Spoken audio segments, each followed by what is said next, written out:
ప్రతి నెల ఒక స్త్రీ శరీరం నుండి ఒక చిన్న ఎగ్ విడుదల అవుతుంది.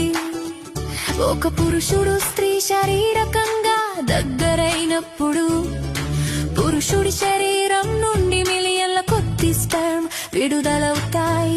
అవన్నీ ఆ ఒక్క ఎగ్ ని కనుగొనడానికి ప్రయత్నిస్తాయి. కానీ ఒక్క స్పెర్మ్ మాత్రమే ఆ ఎగ్ లోకి ప్రవేశించగలుగుతుంది.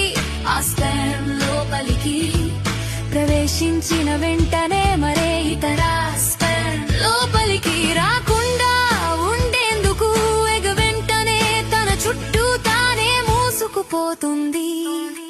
ఎగ్ లోపల స్పెర్మ్ మరియు ఎగ్ నుండి వచ్చిన DNA కలిసిపోతుంది. సరిగ్గా క్షణంలోనే ఫెర్టిలైజేషన్ జరుగుతుంది. ఇది శిశువు యొక్క ప్రారంభం. అప్పుడు ఫెర్టిలైజ్డ్ ఎగ్ గర్భాశయం వైపుకు ఫెలోపియన్ ట్యూబ్ గుండా ప్రయాణించడం ప్రారంభిస్తుంది. కొన్ని రోజుల తర్వాత ఎగ్ చిన్న కణాల సమూహంగా మారుతుంది. దాన్ని బ్లాస్టోకిస్ట్ అంటారు. 5 లేదా 6 రోజుల ప్రాంతంలో బ్లాస్టోకిస్ట్ తన చుట్టూ ఉన్న షెల్ నుండి బయటకు వచ్చి గర్భాశయం గోడకు అతుక్కుంటుంది. దీనిని ఇంప్లాంటేషన్ అంటారు.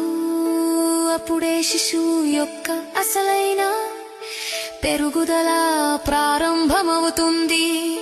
9 నుంచి 12 వారాల వరకు దానికి గుండె, మెదడు, వెన్నెముక, చేతులు, కాళ్ళు స్పష్టంగా ఏర్పడతాయి.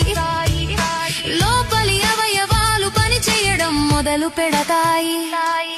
చివరికి దాదాపు 40 వారాలకు ఆ జీవం పూర్తిగా ఎదిగి పుట్టడానికి సిద్ధమవుతుంది. ఇలా ఒక జీవం ఒక శిశువు రూపం దాల్చుతుంది.